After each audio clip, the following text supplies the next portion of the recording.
ఈరోజు మనం IVF ప్రొసీజర్స్లో endometrial layer డెవలప్మెంట్కి వాడే ఒక డ్రగ్ గురించి మాట్లాడుకుందాం. ఎండోకైన్ ఇంజెక్షన్, జీసీఎస్ఎఫ్ ఇంజెక్షన్ అని వాడుకలో వాడతాము. గ్రోత్ స్టిమ్యులేటింగ్ ఫ్యాక్టర్స్ని, గ్రాన్యులోసైట్ కాలనీ స్టిమ్యులేటింగ్ ఫ్యాక్టర్ని రీకాంబినెంట్ డ్రగ్, దీన్ని ఎండోకైన్ అంటాము.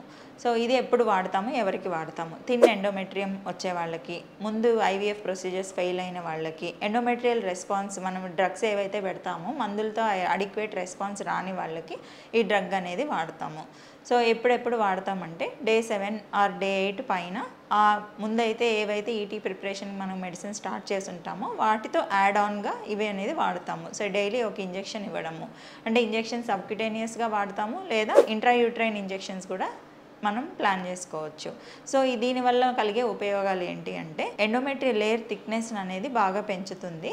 రెండవది రిసెప్టివిటీ, అంటే మనం ఎప్పుడైతే ట్రాన్స్ఫర్కి వెళ్తామో ఆ ఎంబ్రియో రిసెప్టివిటీని ఎక్కువ పెంచుతుంది. సో దానివల్ల మనకి ఇంప్లాంటేషన్ రేట్స్ అనేవి ఆటోమేటిక్గా పెరుగుతాయి. సో దీనికి కొన్ని సైడ్ ఎఫెక్ట్స్ కూడా ఉన్నాయి.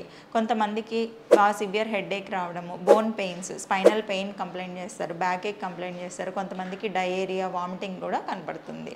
సో ఎవరికైతే సివియర్గా ఈ రియాక్షన్స్ అనేది కనపడుతుందో వాళ్ళకి కాంట్రా ఇండికేటెడ్, వాళ్ళు తీసుకోకపోవడమే బెటర్. కొన్ని సైడ్ ఎఫెక్ట్స్ అనేవి కంపల్సరీగా కనపడతాయి. ఎక్కువ ఇంటెన్సిటీ వాళ్ళు స్కిప్ చేసుకోవచ్చు. కొంచెం కనిపించిన వాళ్ళు డోలో టాబ్లెట్ అట్లా వేసుకొని ఇంజెక్షన్ అనేది కంటిన్యూ చేసుకోవచ్చు. Thank you.